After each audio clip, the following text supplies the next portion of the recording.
ఓం శుక్లాంబరధరం విష్ణుం శశివర్ణం చతుర్భుజం ప్రసన్నవదనం ధ్యాయేత్ సర్వ విఘ్నోపశాంతయే అని స్వామివారికి నమస్కారం చేసుకుని మనము మన భగవద్గీతలో మోక్ష సన్యాస యోగంలో 18వ అధ్యాయంలో ఇంక కొంత చదువుకుంటూ ముందుకు వెళ్దాము. మనం పోయిన వారము చాలా భాగం ఆయన సాత్విక, రాజసిక, తామసిక గుణాల గురించి, అవి ఎన్ని విధాలుగా ఉంటాయని, ప్రతి విషయము, సుఖాలు, వాటిని రాజసిక, తామసిక, సాత్విక గుణాలు ఎట్లా ఇన్ఫ్లుయెన్స్ చేస్తాయి, తర్వాత ధృతులు, పట్టుదలలు, ఈ గుణాలు ఏ విధంగా వాటిని పట్టుకొని ఉంటాయి.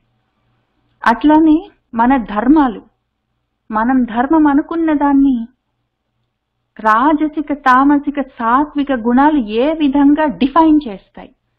ఆ గుణాన్ని బట్టి వాడు ధర్మం అని వాడి ఇష్టం వచ్చినట్టు వాడు ఇంటర్ప్రిట్ చేసుకుంటాడు. ఏ విధంగా అవి ఇన్ఫ్లుయెన్స్ చేస్తున్నాయి.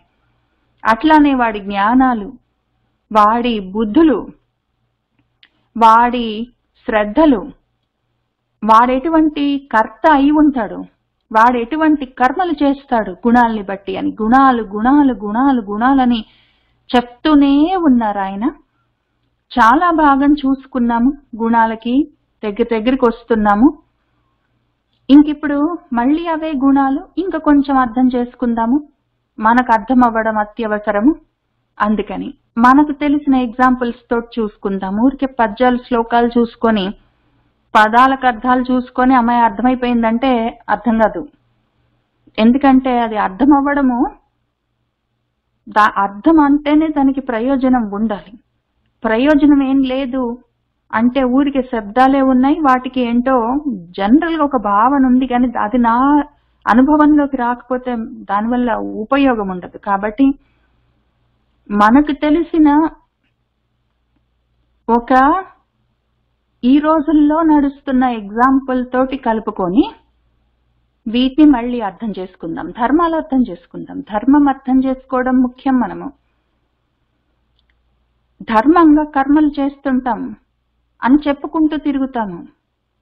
ఇది అధర్మం, ఇది ధర్మం అనుకుంటూ తిరుగుతుంటాము. ఆ కర్మలు చేసే కర్మల్ని ధర్మంగా చేస్తున్నామని చెప్తూ, ఆ ధార్మికమైన కర్మలు చేయడం వల్ల నాకు ఈ సుఖం కలిగింది అని చెప్పుకుంటాము. కాబట్టి ఈ రెండు విషయాలు, మిగిలినవి ధృతి, బుద్ధి అట్లాంటివన్నీ పక్కన పెట్టి, ధర్మం మనం ఎట్లా అర్థం చేసుకుంటున్నాము, మన బుద్ధిని బట్టి, మన గుణాలని బట్టి మనం ధర్మాలను ఎట్లా అర్థం చేసుకుంటున్నాము, ఇంటర్ప్రెట్ చేసుకుంటున్నాము, వాటి వల్ల సుఖం వచ్చింది అని ఆ సుఖాన్ని ఏ విధంగా ఇంటర్ప్రెట్ చేసుకుంటున్నామని ఆ రెండు విషయాలను చూసుకుందాం. ఇది అత్యవసరం మనకు. ఎందుకంటే ఆయన సర్వధర్మాన్ పరిత్యజ్య, ఇంకా ధర్మాలను వదిలిపెట్టమని చెప్తున్నారు ఆయన. ఇంకా మోక్షం చివరి, ఇంకా మోక్షం అంటే ఏ లెవెల్ అంటే అసలు మొత్తం అన్ని వదిలిపెట్టాయి అని చెప్తూ సర్వధర్మాన్ని వదిలిపెట్టాయని చెప్తారు ఆయన.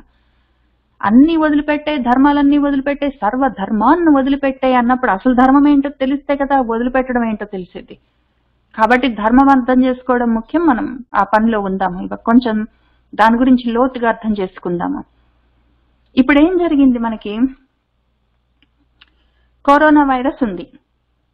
అది వచ్చింది అన్నారు. ఫస్ట్ వేవ్ అన్నారు, తగ్గింది అన్నారు. సెకండ్ వేవ్ అన్నారు, తగ్గింది అన్నారు.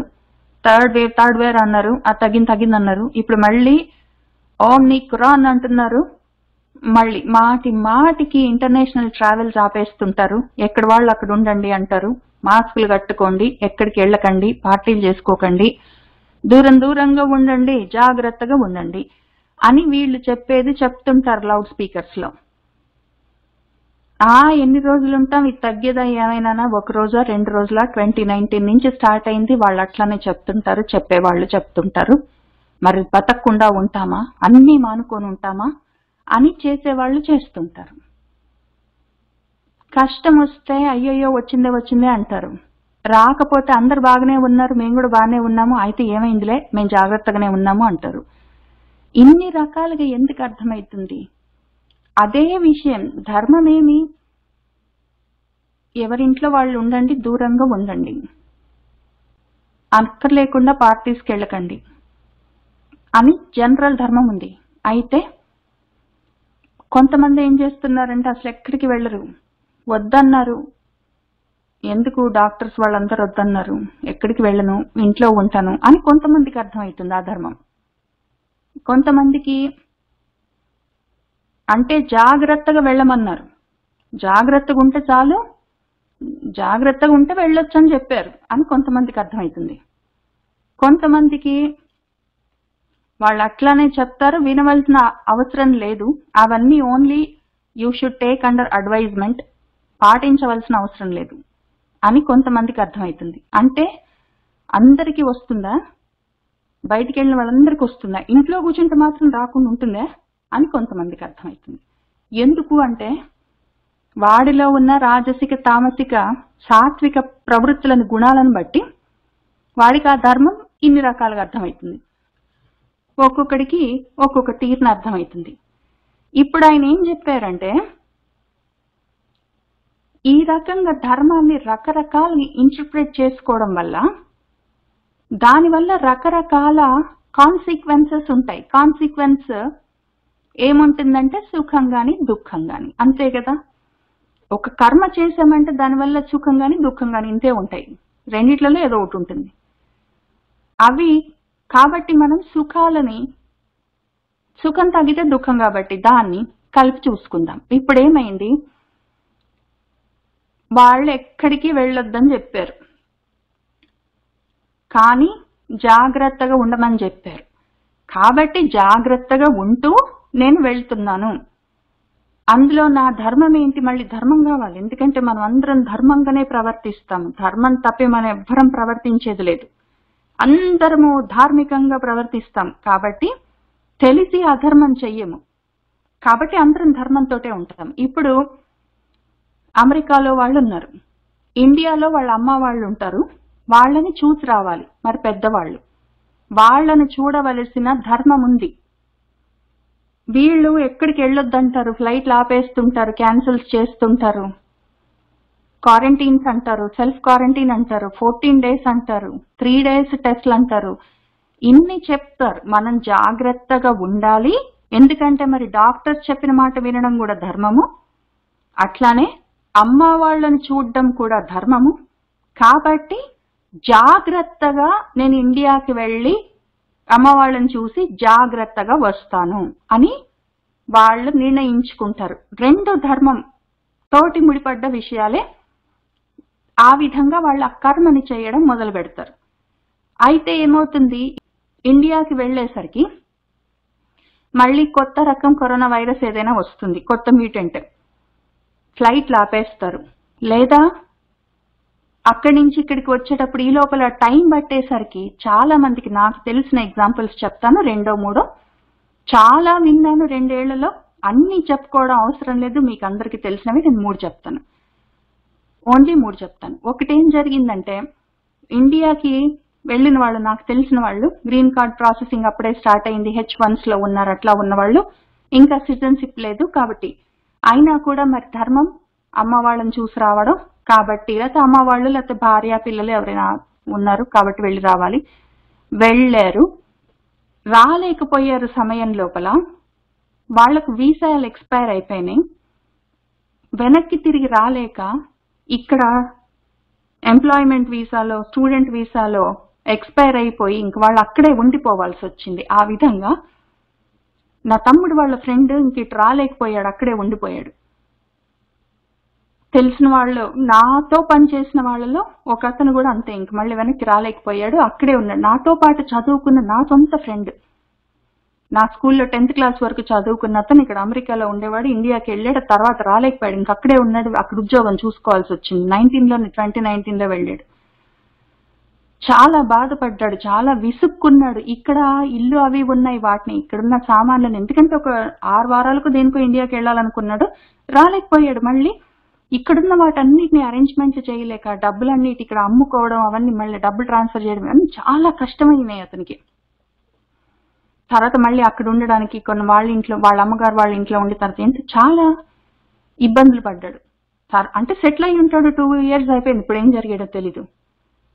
ఇంకొకళ్ళు ఇండియాకి వెళ్ళి ఫ్లైట్స్ క్యాన్సిల్ అయ్యి ఆ టైంకి ఇక్కడికి రాలేక ఇక్కడ మళ్ళీ వాళ్ళు సిటిజన్సే, వీసా ఇష్యూ లేదు, ఎప్పటికైనా రావచ్చు, వచ్చారు కొంచెం లేట్గా, కానీ వచ్చిన తర్వాత మళ్ళీ ఇక్కడున్న చాలా పనులన్నీ సరిగ్గా చూసుకోలేక లేట్ అయిపోయి బిల్స్ సరిగ్గా కట్టక వాటికన్నీ ఇష్యూస్ అయ్యి చాలా అవస్థపడ్డారు.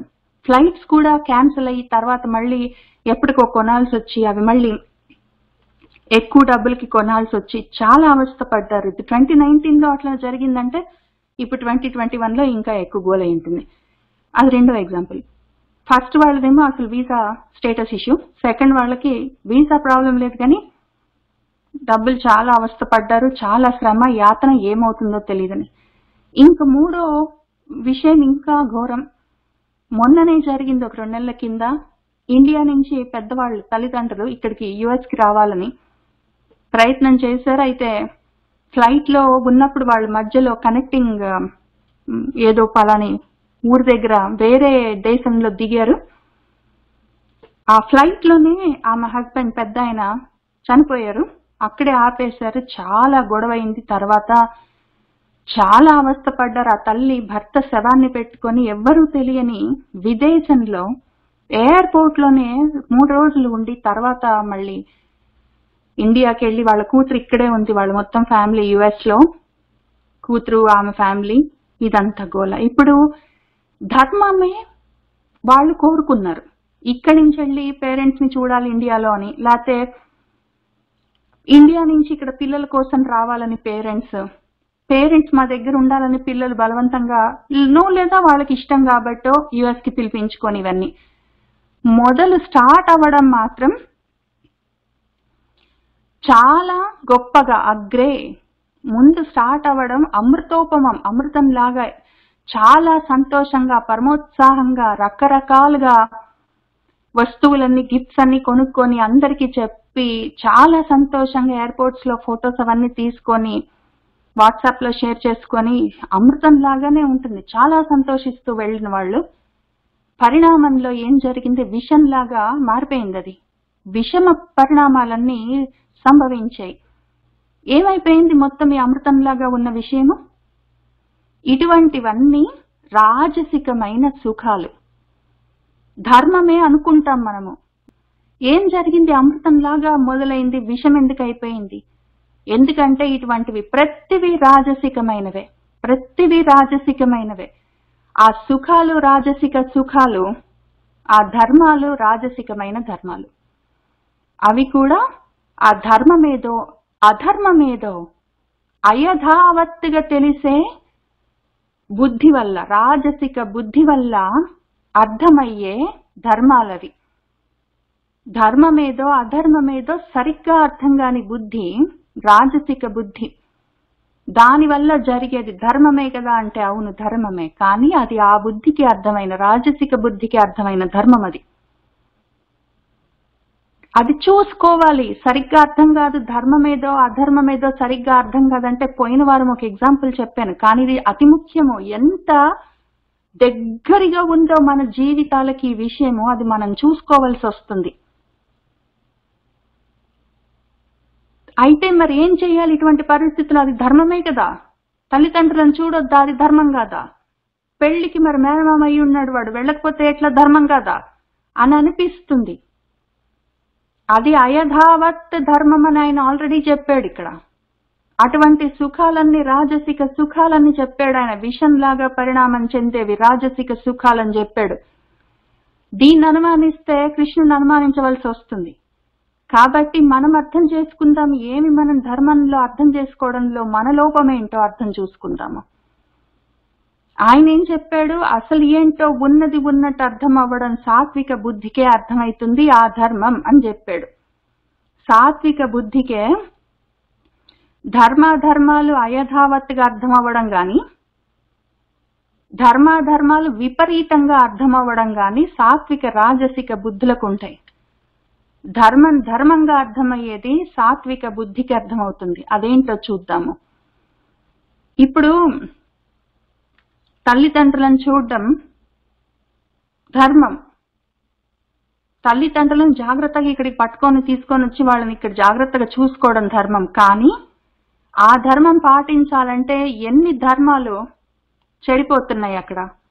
అంత కూప్డప్ రిస్ట్రిక్టెడ్ ఏరియాస్ లో, అంత చిన్న చిన్న ఫ్లైట్స్ లో కూర్చొని, అటువంటి రిస్ట్రిక్టెడ్ ఏరియాస్ లో ఎయిర్పోర్ట్స్ లో ఉండి వస్తే ఎంత ఎక్స్పోజర్ కరోనాకి, ఎంత రిస్క్ పెద్దవాళ్ళకైనా సరే. ఆ తల్లి, ఆమె భర్త చనిపోయాడు, ఆమె ఒక్కటే ఎక్కడో వేరే దేశంలో ఉంది, సపోర్ట్ కూడా లేదు. అటువంటివన్నీ ఇప్పుడు అవసరమా? అది ధర్మమేనా? వాళ్ళని, పెద్దవాళ్ళని అంత ఇబ్బంది పెట్టి ప్రాణం మీదకి వచ్చిన దాకా తెచ్చుకొని నా ధర్మం అని చేయడం ఇప్పుడు అది ధర్మమా? అసలు ధర్మమేమి?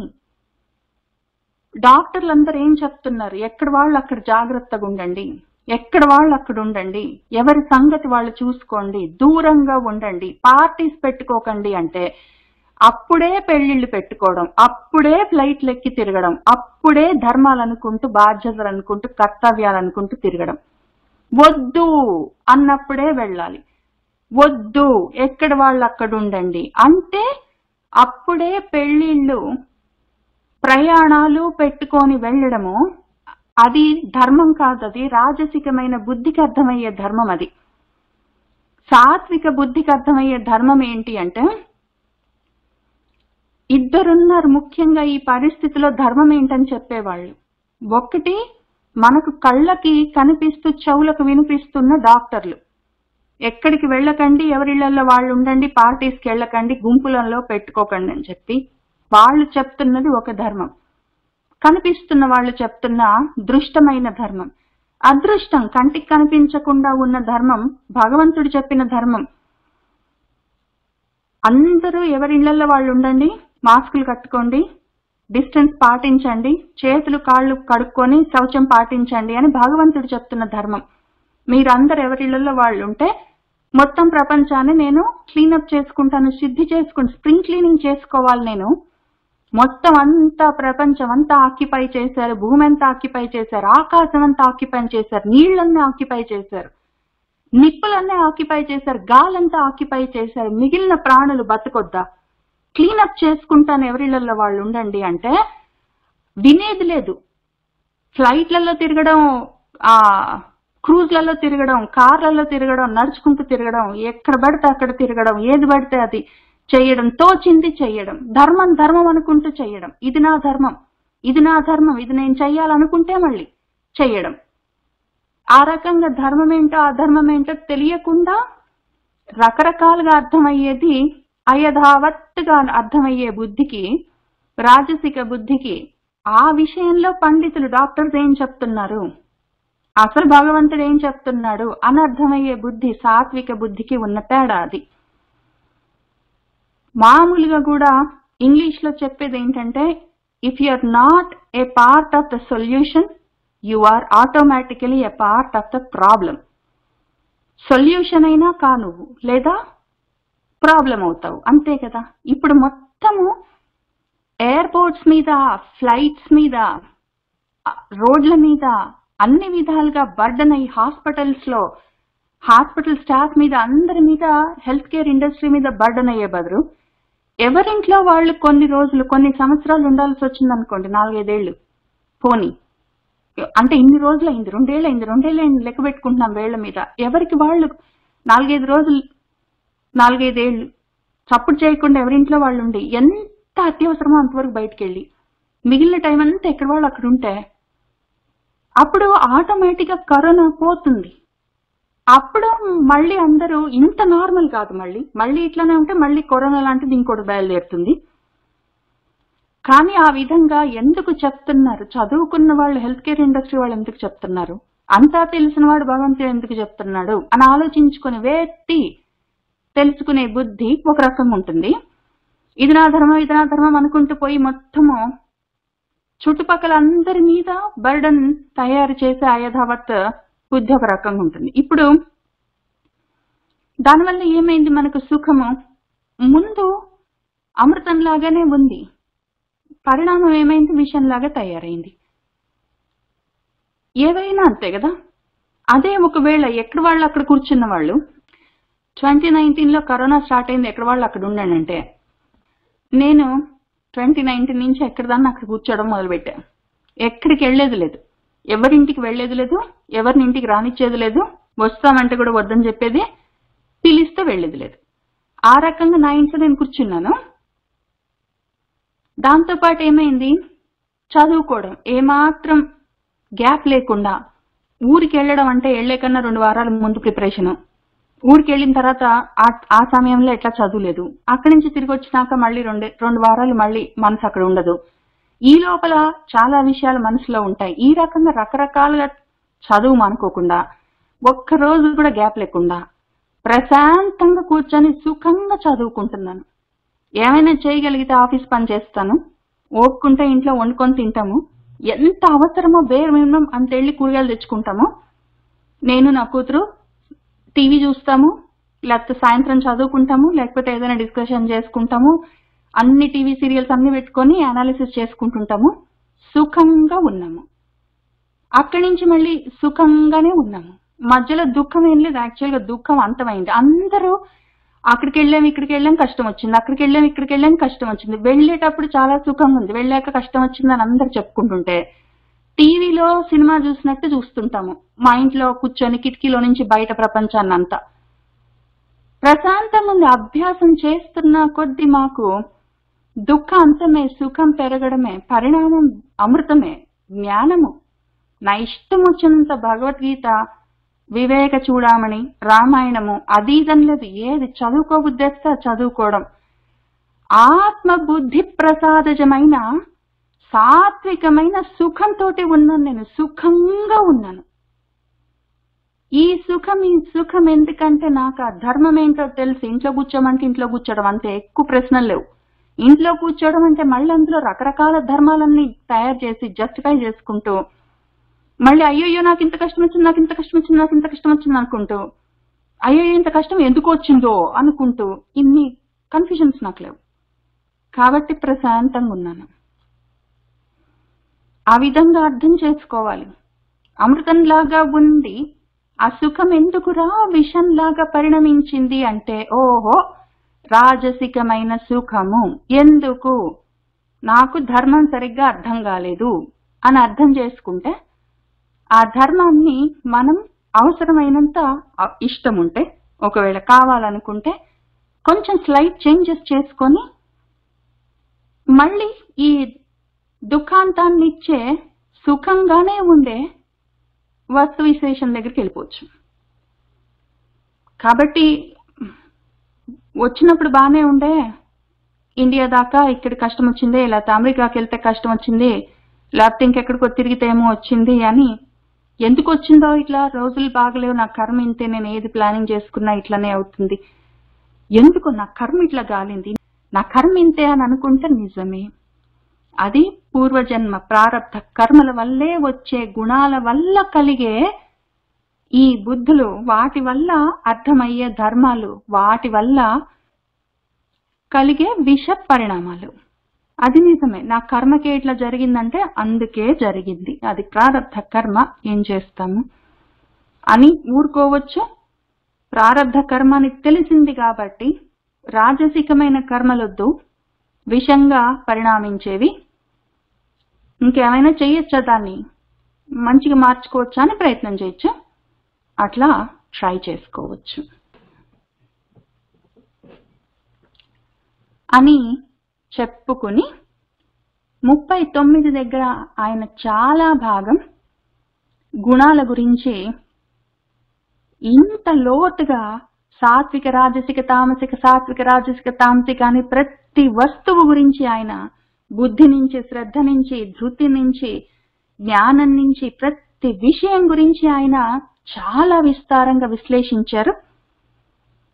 ఇంకా ఇక్కడ 39 దగ్గర దాన్ని ఆపి 40వ శ్లోకం నుంచి ఇంకొక విధంగా మనకు చెప్తున్నారు. ఇంకిక్కడి నుంచి ఆయన 40వ శ్లోకం దగ్గర నుంచి మొదలుపెట్టి ఒక 20 శ్లోకాల వరకు, ఒక 60, 61, 62 శ్లోకం వరకు ఆయన ఇంకా ఈ మొత్తం భగవద్గీతని ర్యాపప్ చేయడానికి బయలుదేరుతున్నారు. ఇంతకు ముందు ఈ 16-17 అధ్యాయాల్లో ఆయన చెప్తున్న విషయాలన్నిటినీ ఒక చోటికి తీసుకొచ్చి ఒక 20 శ్లోకాల్లో మొత్తం ఆయన సంగ్రహంగా సమీక్షిస్తారు. దీంతోటి మనకు భగవద్గీత ప్రవచనము ముగిస్తున్నారు ఆయన. ఇక్కడి నుంచి వచ్చే కొద్ది శ్లోకాలు మాత్రం చాలా కష్టము. అవి ఎంత కష్టం అంటే ఒక్కొక్కళ్ళు ఒక్కొక్క విధంగా దాన్ని ఇంటర్ప్రెట్ చేశారు. ఎన్ని రకాలుగా ఇంటర్ప్రెట్ చేశారో దాన్ని, ఎవరికి అర్థమైనట్టు, మళ్ళీ ఎవరి బుద్ధుల్ని బట్టి, ఎవరి శ్రద్ధల్ని బట్టి, ఎవరి పూర్వజన్మ కర్మల్ని బట్టి, వాసనల్ని బట్టి, గుణాలను బట్టి వాళ్ళు ఆ విషయాల్ని ఇంటర్ప్రెట్ చేశారు. అది చాలా కష్టమైన వస్తువులోకి వస్తున్నాం. ఇంతవరకు మనం ఆడుకుంటూ పాడుకుంటూ చదువుకున్నాము. ఇక్కడి నుంచి కొంచెం కష్టమైన విషయము. నేను చాలా తాపత్రయపడి మన శంకరాచార్యుల వారి దగ్గర నుంచి మొదలుపెట్టి నిన్న మొన్న రాసిన వాళ్ళ వరకు వ్యాఖ్యానాలన్నీ చాలా మటుకు చదివి నేను కూడా ఎంతో భావన చేసుకుని అర్థం చేసుకోవడానికి ప్రయత్నం చేసి చెప్పడానికి వచ్చి కూర్చున్నాను. ఎందుకు అంటే ఇది సరిగ్గా అర్థం చేసుకోవడం అవసరం. సరిగ్గా అర్థం కాకపోతే ఇక్కడి నుంచి ఆయన చెప్తున్న విషయాలు చాలా అనర్థాలు కలుగుతాయి. పరమార్థానికి దూరం అయిపోతాం సరిగ్గా అర్థం చేసుకోకపోతే. ఒకవేళ నేను ఎంత తాపత్రయపడి చెప్పినా కూడా కృష్ణుల వారు ఏం చెప్పదలుచుకున్నారు, వ్యాసుల వారు ఏం చెప్తున్నారు అన్న దానికి నేను భావించింది అంత దూరం వెళ్ళలేకపోతే, నా భావన అంత దూరం వెళ్ళలేకపోతే అది నా జ్ఞానంలో, నా అవగాహనలో లోపమే, కానీ నా ప్రయత్నంలో మాత్రం కాదు. చాలా చిత్తశుద్ధితోటి, శక్తి వంచన లేకుండా చూసుకొని వచ్చాను, అర్థం చేసుకోవడానికి ప్రయత్నం చేసుకొని వచ్చాను. చూద్దాం ఎంతవరకు నేను చెప్పగలుగుతాను. మీ అందరి కోసం కాదు, నా కోసం నేను అర్థం చేసుకోవడానికి ప్రయత్నం చేస్తున్నాను. చూద్దాము. 40వ శ్లోకం. నా తత్ అస్తి పృథివ్యాం వా దివి దేవేషు వా పునః సత్వం ప్రకృతిజైః ముక్తం యత్ ఏభిః స్యాత్ త్రిభిః గుణైః. ఆయన ఏం చెప్తున్నారంటే, యత్ ఏదైతే, ఏభిః ఈ, త్రిభిః మూడు, ప్రకృతిజైః ప్రకృతి వల్ల జన్మించిన, గుణైః గుణాల వల్ల ఉన్న విషయాలున్నాయో వాటిలో నుంచి ముక్తం విడుదలైన, వాటిని వదిలించుకోగలిగిన సత్వం ప్రాణం అన్నది స్యాత్ ఆయన ఉంటే అది ఈ పృథివ్యాం మొత్తం భూమి మీద ఉన్న ప్రాణులు, ప్రాణంతో ఉన్నవి, ప్రాణంతో లేనివి, చరాచర జగత్తులో మొత్తం సత్వాలు, జీవాలు వా లేకపోతే దివి ఆకాశంలో, దేవేషు దేవతల్లో కూడా పునః మళ్ళీ కావాలంటే చూసుకో, ఒక్క సత్వం, ఒక్క ప్రాణం కూడా ఈ మూడు ప్రకృతి గుణాల్లో నుంచి బయటపడ్డ వస్తువు ఒక్కటి కూడా తత్ అది నాస్తి లేదు. నువ్వు భూమి చూసుకో, భూమిలో ఉన్న ప్రాణులు చూసుకో, చరాచర జీవులు చూసుకో, ఆకాశంలో దేవతల వరకు చూసుకో, నువ్వు నీ ఇష్టం వచ్చినంత వరకు చూసుకో. ఈ ప్రకృతిలో ఉన్నవి మొత్తం ప్రాణులు ఆ మూడు గుణాలకి లోబడే ఉంటాయి. తప్పించుకున్న ప్రాణం ఒక్కటి లేదు. నా తత్ అస్తి పృథివ్యాం వా దివి దేవేషు వా పునః సత్వం ప్రకృతిజైః ముక్తం యత్ ఏభిః స్యాత్ త్రిభిః గుణైః అని ఆయన ఈ మూడు గుణాల వల్ల 4 రకాల కర్మలుంటాయని చెప్తున్నారు. ఎందుకంటే గుణాల వల్లే కర్మలు. గుణం ఉన్నది అంటే అది మనతోటి ఏదో ఒకటి చేపిస్తుంది, చేయించకుండా కూర్చోబెడుతుంది, ఏంటో చేస్తుంటుంది. అసలు గుణాలు ఉన్నాయంటే కర్మలు ఉంటాయి. కాబట్టి కర్మలు కూడా గుణాలను బట్టే విభాగమై ఉన్నాయి. అవన్నీ విభక్త అని అని ఆయన ఈ కర్మల గురించి చెప్తున్నారు. బ్రాహ్మణ క్షత్రియ విశాం శూద్రాణాం చ పరంతప కర్మాణి ప్రవిభక్తాని స్వభావ ప్రభవైః గుణైః అన్నారు. ఆయన 3వ అధ్యాయంలో 4 వర్ణాలు మయా సృష్టమని చెప్పారు. నా చేత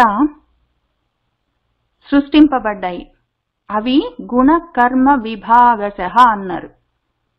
గుణాల వల్ల కర్మలు జరుగుతుంటాయి. వాడు ఏ కర్మలు చేస్తాడు అని చూస్తే దానివల్ల వాళ్ళు ఏ గుణాలతో ఉన్నారో తెలుస్తుంది. ఆ కర్మలను చూస్తే అవి 4 విధాలుగా ఉంటాయి. ఆ విధంగా నేను వాటిని సృష్టించాను అని ఆయన చెప్పారు. ఆ 4 వర్ణాలు, వర్ణం అంటే ఒక సమూహం, ఈ గుణాలను బట్టి కర్మలు చేస్తుంటారు. ఆ కర్మలను బట్టి వాళ్ళని 4 వర్ణాలుగా గ్రూప్స్ గా తయారు చేశానని చెప్పారు. ఆ 4 ఏంటంటే బ్రాహ్మణ క్షత్రియ వైశ్య శూద్ర గణాలు. వాళ్ళు చేసే కర్మలను బట్టి. ఆ కర్మలు ఎక్కడి నుంచి వచ్చాయంటే వాళ్ళలో ఉన్న ప్రకృతి జైః గుణైః వల్ల వస్తాయి. ప్రకృతి జన్యమైన గుణాల వల్ల.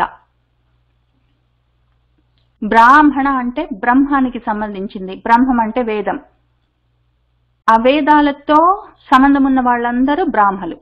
వేదాధ్యయనాలు చేయడము, వాటిని నేర్పించడము, చదువుకోవడం, చదువు చెప్పడం, వాటిలో ఉన్న విశేషాలు మన వేదాంగాల్లోనే జ్యోతిష్యం మొదలైనవన్నీ ఉంటాయి. అది చదువుకొని జ్యోతిష్యం ఆ పని చేస్తూ ఉండడము, లేదా అందులోనే మన వేదాంగాల్లోనే వేదాల్లోనే అర్చనలు పూజనలు ఎట్లా చేయాలి, యజ్ఞాలు ఎట్లా చేయాలి ఉంటాయి. అవి చేస్తూ ఉండడం, చేయిస్తూ ఉండడము, ఇటువంటివన్నీ వేదానికి సంబంధించినవి. ఏవైనా వేదం అంటే బ్రహ్మం కాబట్టి బ్రహ్మానికి సంబంధించిందంతా బ్రాహ్మణం. ఆ పనులు చేస్తున్న వాళ్ళందరూ ఆ కర్మలో ఉంటారు. క్షాత్రం, క్షతగాత్రులు. గాత్రం అంటే శరీరం, క్షతం అంటే నశించడం, దెబ్బలు తగిలించుకోవడం, అట్లాంటివి, యుద్ధాలు చేయడం, అట్లాంటివి. అటువంటి పనులకు సంబంధించినవి. క్షతానికి సంబంధించింది క్షాత్రం లేదా క్షత్రియం. అట్లానే వ్యాసం, వ్యాసం అంటే డిస్ట్రిబ్యూట్ చేయడం. ఆ వ్యాసానికి సంబంధించింది వైశ్యం, వైశ్యులు. శుశ్రూష అంటే వినడం, శుశ్రూషణం అంటే వినడం. విని ఏం చేస్తారంటే చెప్పిన పని చేస్తారు. ఆ విన్నది ఎవరైనా ఏదైనా చెప్తే చెప్పిన దాన్ని చేయడం. ఆ శుశ్రూషణం చేయడానికి సంబంధించింది శూద్రం.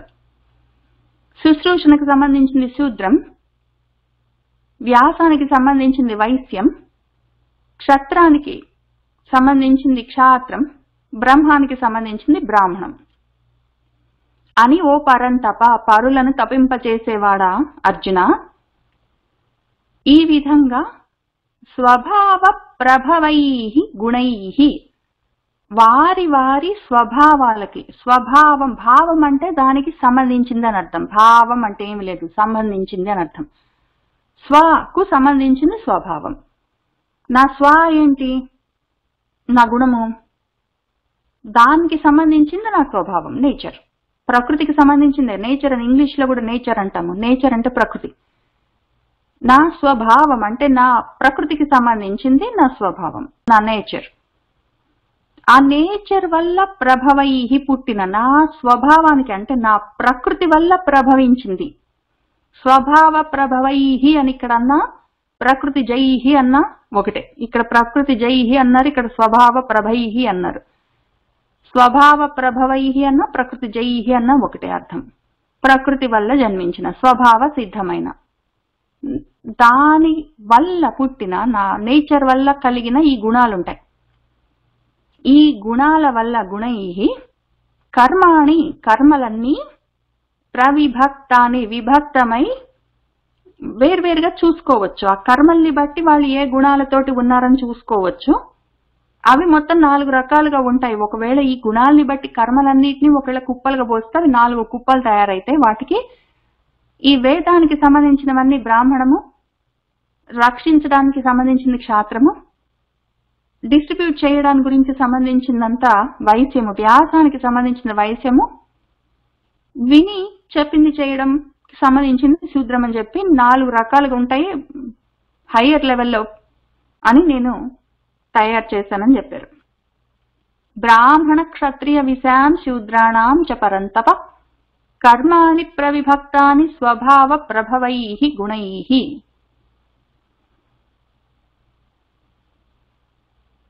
అందులో ఫస్ట్ది శమః దమః తపః శౌచం క్షాంతిః ఆర్జవం ఏవచ జ్ఞానం విజ్ఞానం ఆస్తిక్యం బ్రహ్మకర్మ స్వభావజం. బ్రహ్మకర్మ, బ్రహ్మం వేదానికి సంబంధించిన కర్మలు, పనులు చెయ్యాలన్న ఉద్దేశం ఎవరికి ఉంటుందంటే దానికి సంబంధించిన గుణాలు ఉండాలి. ఆ స్వభావజం అంటే మనం ప్రకృతి జై అని చూసుకున్నాం కదా, ప్రకృతి వల్ల కలిగే న్యాచురల్ గా వాళ్ళ నేచర్ ని బట్టి ఒకవేళ వాళ్ళు ఈ పనులు చేస్తే ఈ రకంగా ఉంటాయి, అవి చేస్తే వాళ్ళు బ్రహ్మకర్మలు చేస్తున్న వాళ్ళు, బ్రహ్మకర్మల చేయడానికి కావలసిన స్వభావం ఉన్నవాళ్ళు, వాళ్ళ గుణం అటువంటిది అని చూసుకోవచ్చు అని చెప్పారు ఆయన. అవేంటి అంటే వాళ్ళలో ఉండి బయటపడే లక్షణాలు శమము, మనసు శాంతిగా ఉంటుంది, శమించి ఉంటుంది, కోరికలు తక్కువ ఉంటాయి, కోపాలు తక్కువ ఉంటాయి. కోరికలు కానీ కోపాలు కానీ ఉంటే మనసు కదులుతుంది, మనసు కదలకుండా ఉపశమించి ఊరికే ఉంది అంటే అది శాంతించి అప్పుడది శమం. కాబట్టి వాళ్ళని చూస్తే వాళ్ళ స్వభావం ఏంటో తెలుస్తుంది. వాళ్ళ కర్మ చూస్తే అది ఈ బ్రహ్మకర్మలు అని చెప్పాడు కదా, ఈ బ్రహ్మకర్మల సమూహంలో ఉంటాయి. ఆ కర్మను చూసి ఓకే వాడి స్వాభావికంగా వాడు బ్రహ్మకర్మలు చేస్తున్నాడు కాబట్టి బ్రాహ్మడై ఉండొచ్చు అని మనము చెప్పుకోవచ్చు. వాడి స్వభావం అటువంటిది, వాడి నేచర్ అటువంటిది, వాడి గుణం అటువంటిది. ఎందుకు అంటే అటువంటి కర్మలు వాడు చేస్తున్నాడు. వాడు కోరుకోడు, కోపగించుకోడు, దమం ఉంది వాడికి, ఇంద్రియ నిగ్రహం ఉంది, తపస్సు ఉంది వాడికి. ఆ బ్రహ్మం గురించి ఆ వేదంలో ఏం చెప్పారు అని చెప్పి తెలుసుకోవాలన్న తపస్సు ఉంటుంది, తపన ఉంటుంది వాడికి. చదువుకోవాలి, చదువు చెప్పాలి, అందులో చెప్తున్న విషయం ఏంటో తెలుసుకోవాలి, సాధించాలి, అట్లాంటి తపస్సు ఉంటుంది వాడికి, తపన ఉంటుంది. తర్వాత శౌచం, శుచి ఉంటుంది, మాట కూడా శుచిగా ఉంటుంది వాడి, మనసు శుచిగా ఉంటుంది వాడి, శరీరం వాడి చుట్టుపక్కల ఎన్వైరన్మెంట్ ప్రకృతి అంతా శుచిగా ఉంటుంది. క్షాంతి, సహనం ఉంటుంది వాడికి. 2 రకాలు మళ్ళీ శాంతి అంటే, సహనం అంటే 2 రకాలు. ద్వంద్వాల్ని సహించే శక్తి, వేడిగా ఉంది, చల్లగుంది, సుఖంగా ఉంది, దుఃఖంగా ఉందని ఏముండదు, అన్నిటినీ సమంగా చూస్తాడు, అది సమస్థితి. కాక ఎవరైనా ఏమైనా తప్పు చేస్తున్నారు, ఏమైనా అట్లా అనిపిస్తే పోనీలే అని సహించగలిగే క్షమ ప్రవృత్తి ఉంటుంది. అట్లానే ఆర్జవం, రుజుత్వం, నిలకడగా ఉంటుంది. వాడి మాటైనా వాడి మనసైనా నిలకడగా ఉంటుంది, డిపెండబిలిటీ ఉంటుంది. ఇంటిగ్రిటీ అంటాం ఇంగ్లీష్లో, ఇంటిగ్రిటీ డిపెండబిలిటీ అంటాం కదా, వాడిని నమ్మొచ్చు. ఏదైనా చెప్పాడంటే చేస్తాడు. మాట నిలకడ లేకపోవడం అట్లాంటివన్నీ ఉండవు. ఆర్జవంతో ఉంటాడు, రుజుత్వంతో ఉంటాడు, రుజు స్వభావం. ఏవచ, అట్లానే వాటితో పాటే జ్ఞానం ఉంటుంది. ఎందుకంటే మరి బ్రహ్మను చదువుకుంటున్నాడు, వేదం చదువుకుంటున్నాడు కాబట్టి అందులో పరబ్రహ్మం గురించి, బ్రహ్మ జ్ఞానం గురించి అవి ఉంటాయి. ఆ జ్ఞానాలు కొంతైనా తెలిసి ఉండాలి. విజ్ఞానం, దాన్ని అనుభవంలోకి తెచ్చుకుంటూ ఉంటాడు, అదైనా ఉండాలి. ఒకళ్ళు వాడితో మాట్లాడుతుంటే వాడి జ్ఞానం అంతా ఇందులో నుంచే వస్తుంటుంది. వాడు భగవద్గీత గురించే చెప్తుంటాడు, అందులో శ్లోకాలు విషయాలు కోటింగ్ చేస్తుంటాడు వాడు. లేకపోతే వేదంలో అట్లా చెప్పారంటే మన నచికేతుడు ఇట్లా అన్నాడు, అప్పుడు మైత్రి ఏమనిందంటే అని యాజ్ఞవల్కుడు ఏం చెప్పాడంటే అని మాట్లాడుతుంటాడు. అది అనుభవంలోకి తెచ్చుకోవడానికి చూస్తుంటాడు. ఆస్తిక్య బుద్ధితో ఉంటాడు. ఆస్తిక్యం అంటే శ్రద్ధ. సా శ్రద్ధ అని పైన ఆయన 3 పద్యాల్లో సాత్విక శ్రద్ధ ఎట్లా ఉంటుంది, రాజసిక శ్రద్ధ, తామసిక శ్రద్ధలు ఎట్లా ఉంటాయని పైన ఆయన చెప్పారు. ఆ శ్రద్ధ, ఆస్తిక్య భావం అంటే అస్థి, ఆ భావన గురించి, ఆ శ్రద్ధ గురించి ఆయన చూసుకుంటూ ఉంటాడు. అది నమ్ముతాడు. వేదాలు చెప్పిన విషయాన్ని, శాస్త్రాలు చెప్పిన విషయాన్ని నమ్ముతాడు. నమ్మి దాన్ని పాటించడానికి ప్రయత్నం చేస్తుంటాడు. అటువంటిది ఏమైనా ఉంటే అది సాత్విక శ్రద్ధ. దాన్ని ఆస్తిక్య భావన అని కూడా పిలుస్తారు. అది శ్రద్ధ. ఆస్తిక్య భావన అంటే నమ్మకం. నమ్మి విన్నదాన్ని, ఇక్కడ బ్రహ్మంలో వేదంలో చదువుకున్న దాన్ని నమ్మి పాటించడము, తెలుసుకున్నది ఎవరికైనా చెప్పాలని ప్రయత్నించడం, ఇటువంటివన్నీ బ్రహ్మ కర్మలు, వేదానికి సంబంధించిన కర్మలు. ఆ స్వభావం న్యాచురల్ గా వాడికి ఉంటే వాడు బ్రాహ్మడు.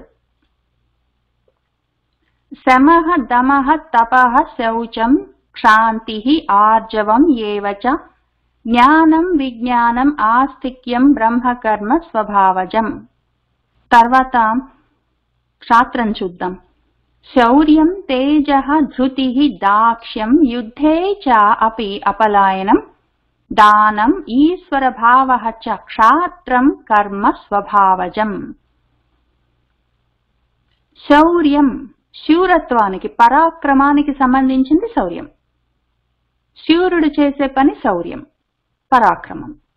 పరాక్రమం అంటే పరులను ఆక్రమించుకోవడం, శత్రువులని ఆక్రమించగలగడం, అది పరాక్రమం. అది చేయగలిగిన వాడు శూరుడు. ఆ శూరుడికి సంబంధించింది శౌర్యం. తేజః తేజస్సు, ఆ పని చేయగలిగిన శక్తి సామర్థ్యాలు. ధృతి పట్టుదలగా ఆ పని చేయగలగడం. ఏదైనా సరే పరిస్థితి వచ్చింది అంటే నీరు గారిపోకుండా, అనుకోకుండా ఏమైనా ఎదురై వస్తే కూడా పరిణామాలు, అందులో నుంచి జారిపోకుండా ధృతిగా నిలకడగా ధరించి నిలబడి ఉండడం, అటువంటివన్నీ ధృతి. దాన్నే ధైర్యం అంటాము, ధీరత్వం అంటాము.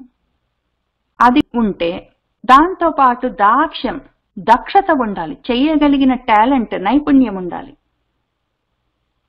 తర్వాత యుద్ధే యుద్ధంలో అపలాయనం. పలాయనం అంటే వెనక్కి తిరిగి పారిపోవడం, అపలాయనం అంటే పారిపోకుండా నిలబడి యుద్ధం చేయగలగడం.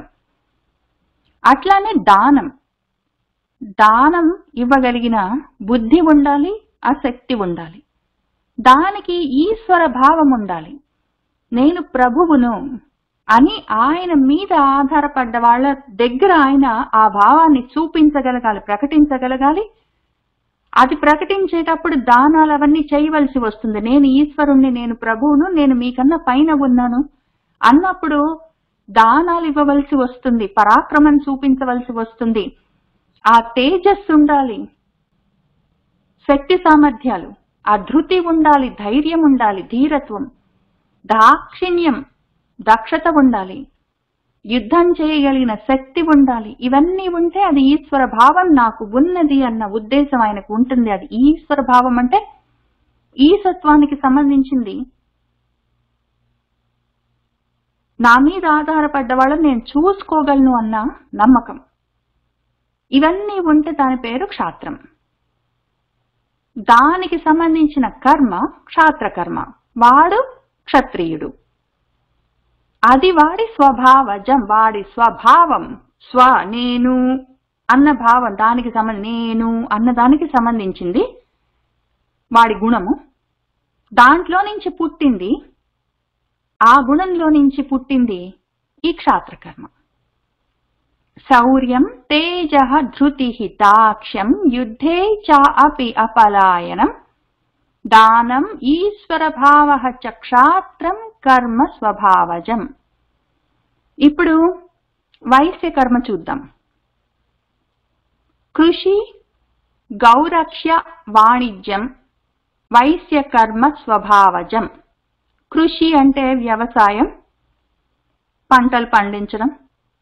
గోరక్షణకి సంబంధించింది గౌరక్ష్యం, గోరక్షకు సంబంధించింది గౌరక్ష్యం. ఆ గోరక్షణను పసిపాలన చేయడం. వాణిజ్యం వర్తకము, క్రయ విక్రయాలు, అటువంటివన్నీ.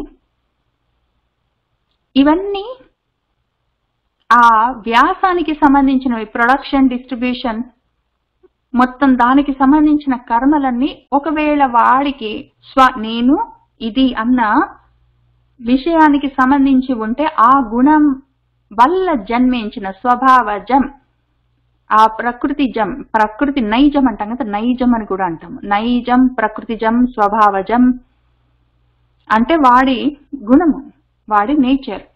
దానివల్ల ఒకవేళ ఈ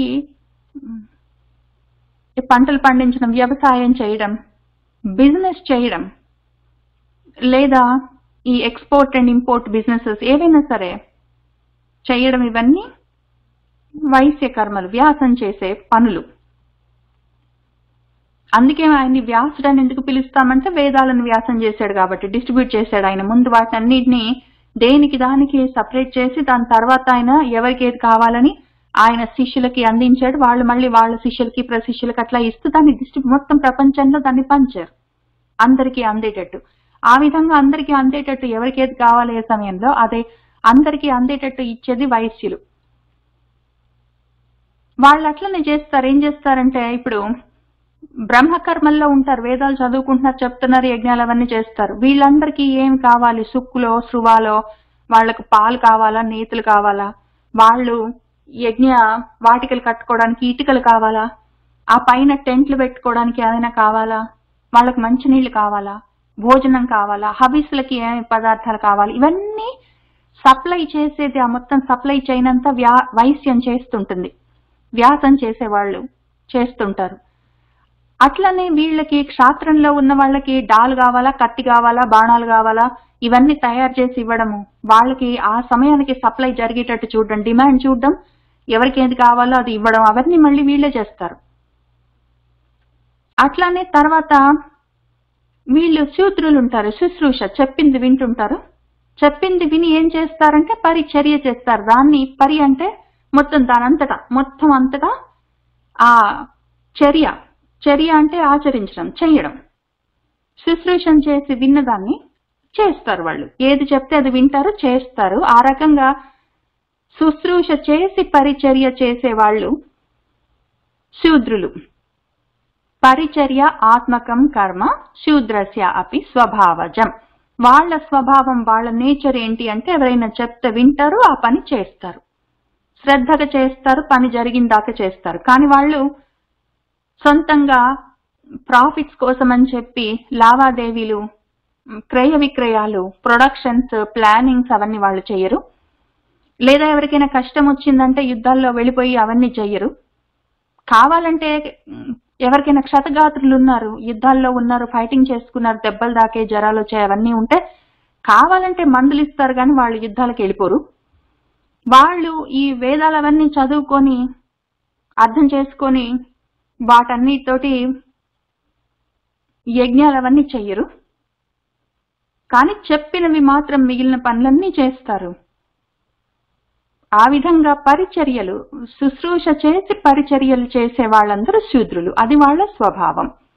ఈ 4 విధాలుగా వాళ్ళ స్వభావాలని, వాళ్ళ నేచర్ని, నైజాన్ని, ప్రకృతిని బట్టి, వాళ్ళ గుణాలను బట్టి వాళ్లకు కర్మలుంటాయి. ఆ కర్మల్ని వాళ్ళు చేస్తుంటారు. ఇది అర్థం చేసుకోవడం చాలా ముఖ్యం, ఫండమెంటల్. ఎందుకంటే కర్మలని అకర్మలకు ఎట్లా చేసుకోవాలి, ధర్మాలన్నిటినీ ఎట్లా దాటాలి, నీ ధర్మం ఏంటో నువ్వు తెలుసుకొని చెయ్యాలి. అది చెయ్యడానికి ఆ కర్మలని అకర్మలు చేసుకోవాలంటే ధర్మం ఏంటో తెలుసుకొని చెయ్యాలి. తర్వాత ఈ ధర్మాన్ని ఆ కర్మల్ని మొత్తం అన్నిటినీ దాటాలి. దాటాలి అనుకుంటే అసలు ఆ కర్మలేంటి, ఆ ధర్మాలేంటి తెలియాలి. అవి ఎందుకు అట్లా చేస్తున్నాం, అది నా ధర్మం అని నేను ఎందుకు అనుకుంటున్నాను, ఇది నా కర్మ, ఇది నా కర్తవ్యం అని నేను ఎందుకు అనుకుంటున్నానంటే అది నా స్వభావం, అది నా ప్రకృతి నైజం, అది నా గుణం. దాన్ని బట్టి ఇది నా కర్మ, ఇది నా కర్తవ్యం, ఇది నా ధర్మం, ఇది నేను చెయ్యాలి అని నేను దాన్ని ఆ విధంగా అర్థం చేసుకుంటున్నాను. ఆ విషయం నేను అర్థం చేసుకుంటే నేను ఈ కర్మల్ని, ఈ ధర్మాల్ని ఈ విధంగా ఎంచిపెట్టి చేస్తున్నాను, అర్థం చేసుకుంటున్నాను అన్న విషయాన్ని నేను అర్థం చేసుకుంటే దాన్ని దాటొచ్చు. అందుకని ఆయన ఇంత దూరం చెప్తున్నారు ఈ విషయం. ఇప్పుడు దీన్ని ఇంకో రకంగా కూడా చూద్దాము. వాళ్ళ స్వభావాల్ని, ప్రకృతి నైజాలని బట్టి వాళ్ళ కర్మలుంటాయి. ఎందుకు అంటే అవి వాళ్ళలో ఉన్న ఆ ప్రకృతి గుణాలని అనుసరిస్తూ ఉంటాయి అని చెప్పుకున్నాం కదా. ఆ ప్రకృతి గుణాలని బట్టి ఈ కర్మలు ఎందుకు ఉంటాయి, ఈ రకంగా ఎందుకు చేస్తారు వాళ్ళు ఈ పనులు. మంచినే ఉంది కానీ వాళ్ళ ప్రకృతిని బట్టి గుణాలని బట్టి కర్మలు ఉన్నాయి. ఆ కర్మలు ఈ రకంగా ఇవే కర్మలు ఉంటాయని అసలు మన జగద్గురువు ఎట్లా ఐడెంటిఫై చేసి 4 కుప్పలు చేశాడో మనం ఒకసారి ఆలోచించుకుందాం. ఈ కర్మలకి ఈ స్వభావాన్ని బట్టి ఇవే కర్మలు చేస్తారు వాళ్ళు అని, ఈ స్వభావాన్ని బట్టి ఇవే కర్మలు చేస్తారు, ఈ స్వభావాన్ని బట్టి ఈ కర్మలు, ఈ స్వభావాన్ని బట్టి ఈ కర్మలు అని ఆయన కరెక్ట్ గా డిఫరెన్షియేట్ చేశారు, విభాగం చేశారు. ఆ విభాగం అర్థం చేసుకుంటే దాన్ని కలుపుకొని యోగం చేసుకోవచ్చు. మనకన్ని విభాగ యోగాలు ఉంటాయి. ఆ విభాగం ఆయన చేసి చూపిస్తున్నారు, మనం దాన్ని కలుపుకొని యోగం చేసుకోవాలి. కాబట్టి ఆ విభాగాల్ని అర్థం చేసుకుందాం. ఇప్పుడు బ్రహ్మకర్మలు ఉన్నాయి.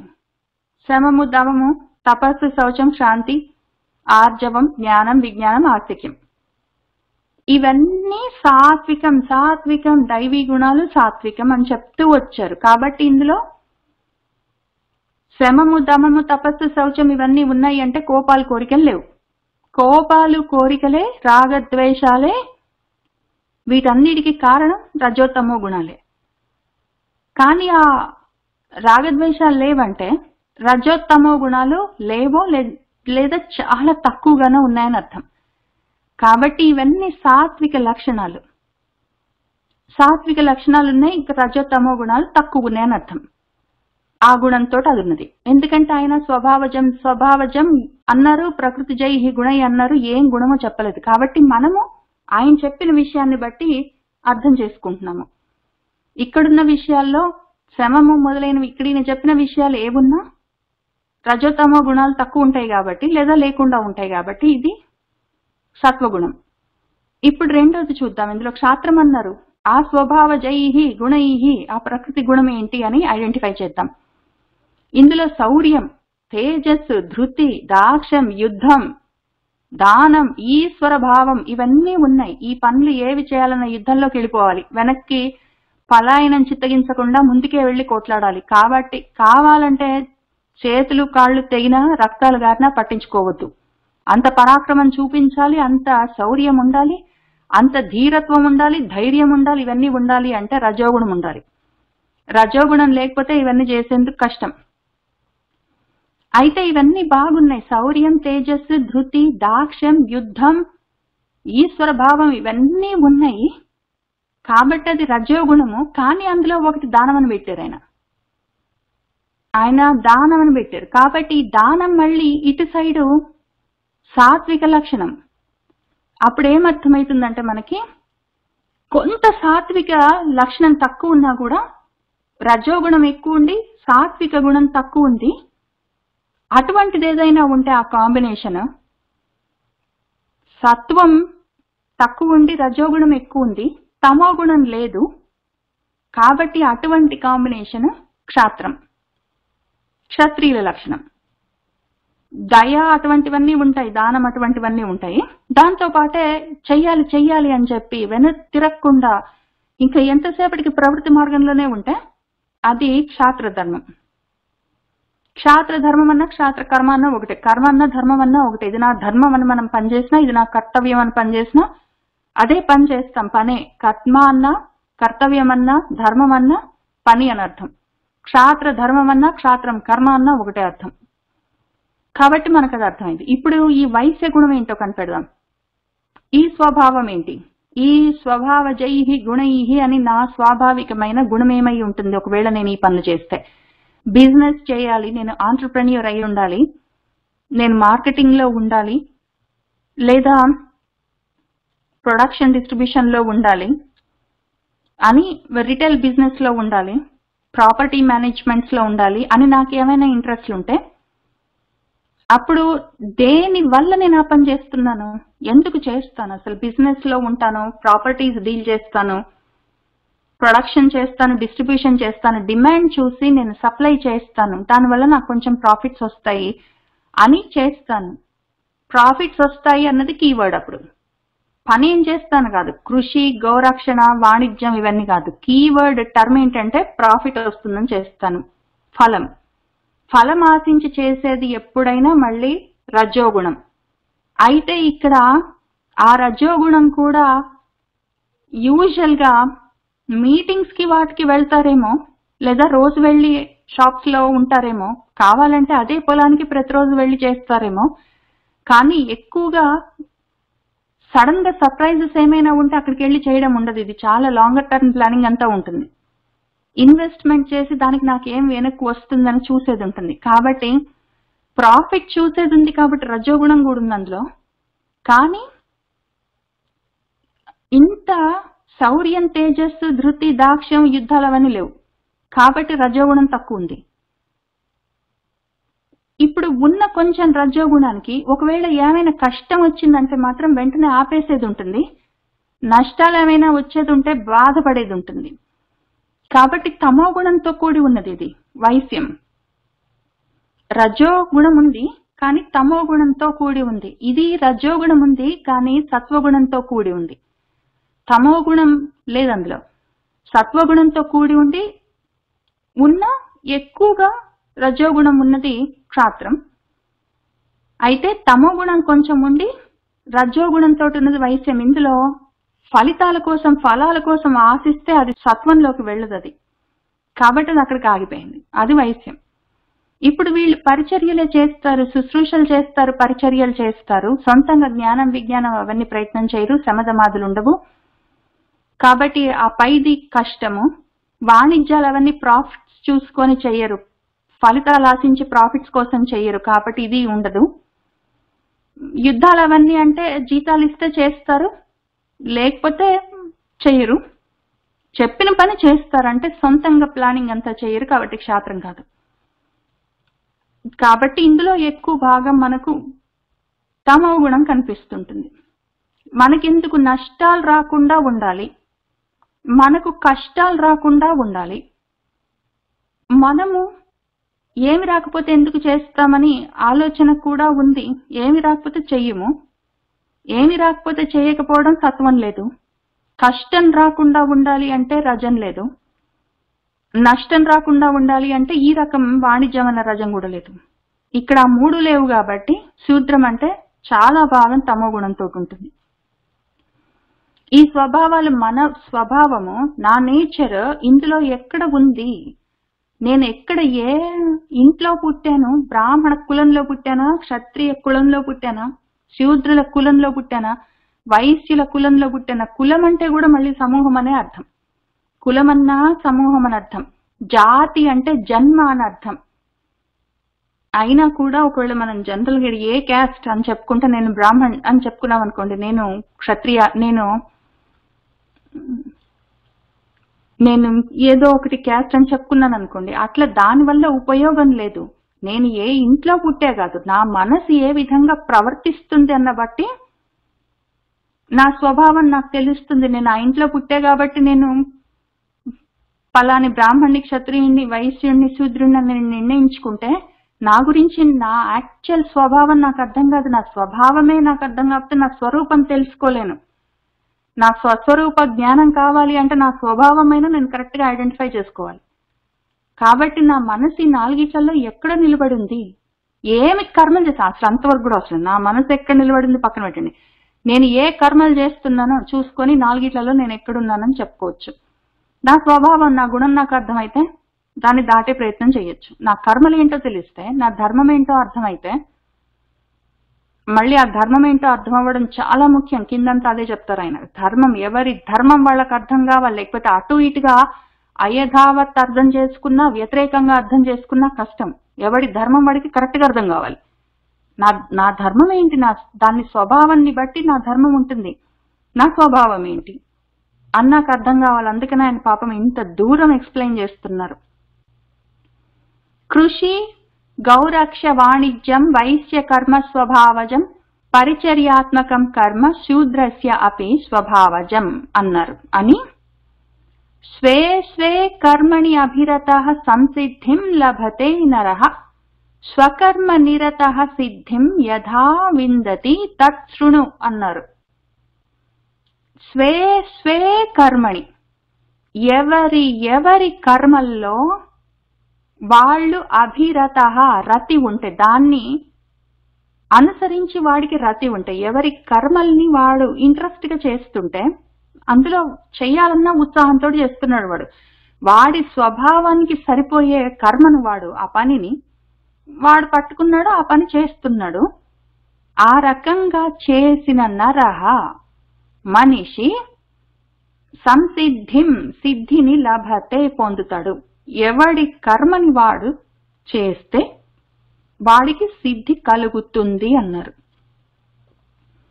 ఎవరి పనిని వాడు ఆ ఇంట్రెస్ట్ తోటి, అభిరతితోటి, అభిరుచితోటి వాడి పనిని, వాడి స్వభావానికి సరిపోయిన పనిని వాడు చేసుకుంటూ పోతే వాడికి సిద్ధి లభిస్తుంది అని చెప్పారు. ఇది మనం కొంచెం అర్థం చేసుకుందాం. ముందే చెప్పుకుందాం. ఎన్నిసార్లైనా చెప్పుకోవాల్సి వస్తుంది. నా పని నేను శ్రద్ధగా ఇంట్రెస్ట్ తోటి చేస్తే నాకు తప్పక సిద్ధి లభిస్తుంది, నేను తప్పకుండా మోక్షానికి వెళ్తాను అని నమ్మొచ్చు. అయితే ఇక్కడి నుంచి అక్కడికి లాంగ్ జంప్ వేయడానికి లేదు, మధ్యలో స్టెప్స్ ఉంటాయి. నా కర్మ నా స్వభావానికి సరిపోయే అభిరుచి నాకుండి దానికి సంబంధించిన కర్మ పని నేను శ్రద్ధగా చేసుకుంటూ పోతే దానివల్ల ఫస్ట్ జరిగేది, ఆ శ్రద్ధ వల్ల, ఆ విధంగా నేను కర్మలు చేయడం వల్ల చిత్తశుద్ధి కలుగుతుంది. ఆ శ్రద్ధ వల్ల నాకు ముందు కలిగేది చిత్తశుద్ధి. ఆ చిత్తశుద్ధి కలిగితే జ్ఞానానికి అర్హత లభిస్తుంది. జ్ఞానానికి అర్హత లభిస్తే దానివల్ల జ్ఞానం పట్టుబడుతుంది.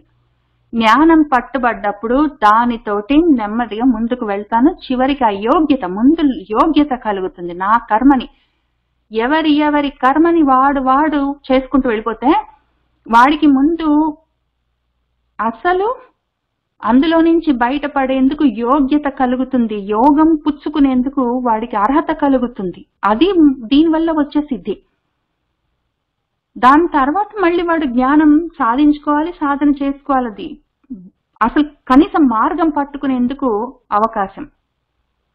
కాబట్టి ఎవరి కర్మని వాడు చెయ్యాలి. స్వకర్మ నిరత, వాడి కర్మ. స్వకర్మ ఏంటి? మళ్ళీ స్వభావజం అయిన కర్మలు. నా స్వభావాన్ని, నా ప్రకృతి జై గుణై బట్టి, నా గుణాన్ని బట్టి నేను చేసే కర్మలు నా స్వకర్మలు. నా స్వభావాన్ని బట్టి నేను చేసే కర్మలు నా స్వకర్మలు. నా స్వభావాన్ని బట్టి చేసే నా కర్మలు, వాటి మీద నాకు రతి ఉంటే, నిరతము రతి ఉంటే, ఇక్కడ అభిరత అన్నారు, ఇక్కడ నిరత అన్నారు, ఒకటే అర్థం. ఆ కర్మల మీద రతి ఉండే ఆ విధంగా నేను చేస్తుంటే, ఆ రకంగా చేసిన వాడికి యథా ఏ విధంగా వాడు సిద్ధిని విందతి పొందుతాడో తత్ ఆ విషయాన్ని చెప్తాను పట్టు, శృణు విను. స్వకర్మ నిరత, వాడి స్వభావానికి సరిపోయిన కర్మని, ఇక్కడ పైన నేను 4 చెప్పాను. బ్రహ్మకర్మలు, క్షాత్ర కర్మలు, వైశ్య కర్మలు, శూద్ర కర్మలని వాడి స్వభావానికి బట్టి వాడికి కొన్ని కర్మలుంటాయి. వాడు అవి సంతోషంగా వాడు చేసుకుంటూ పోతే, వాడి స్వభావానికి విరుద్ధమైన కర్మలు చేస్తే అవి అప్పుడేమవుతాయి? పరధర్మాలు అవుతాయి. వాడి స్వభావానికి సరిపోయే కర్మలు వాడు చేస్తే అవి స్వధర్మాలు అవుతాయి. వాడి స్వభావానికి సరిపోనివి వాడు ఏవో వేరేవన్నీ చేస్తుంటే అవన్నీ స్వధర్మాలు కావు. అది ఎందుకంటే స్వభావానికి వ్యతిరేకం కాబట్టి అవన్నీ పరధర్మాలు అవుతాయి. పరధర్మాలు భయావహ అని ఆయన ఇంతకు ముందే చెప్పారు, భయం కలిగిస్తాయి. ఎందుకని కూడా చెప్పుకుందాం మళ్ళీ. కానీ కాబట్టి నీ స్వకర్మలని నువ్వు చెయ్యి. ఆ రకంగా చేసేవాడికి సిద్ధి యథా ఏ విధంగా వాడు విందతి పొందుతాడో తక్షుణు అది చెప్తాను పట్టన్నారు. ఇక్కడి నుంచి చాలా లోతుగా చెప్తారు ఆయన. మళ్ళీ చూసుకుందాం, ఇవాళకి ఇక్కడికి ఆపుదాం. స్వే స్వే కర్మణి అభిరతః సంసిద్ధిం లభతే నరః స్వకర్మ నిరతః సిద్ధిం యథా విందతి తత్ శృణు అన్నారు. సర్వం శ్రీకృష్ణ పరబ్రహ్మ పాదారవిందార్పణమస్తు.